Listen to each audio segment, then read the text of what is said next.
Creating a professional digital portfolio can be surprisingly easy, even if you're only using your smartphone.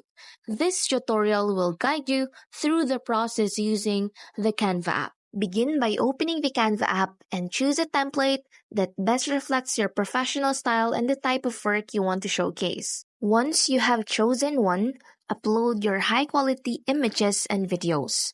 Ensure your visuals are well lit and clearly represent your skills and accomplishments. Use Canva's text tools to create concise and informative descriptions of your projects. Canva offers a variety of design elements such as icons and graphics. Once you are satisfied with your portfolio's design, download it as a high-resolution PDF or image file. You could also share your portfolio through various channels, such as email, social media platforms, or your personal website. With a little effort and help of Canva, you can create professional digital portfolio that effectively showcases your skills and experience.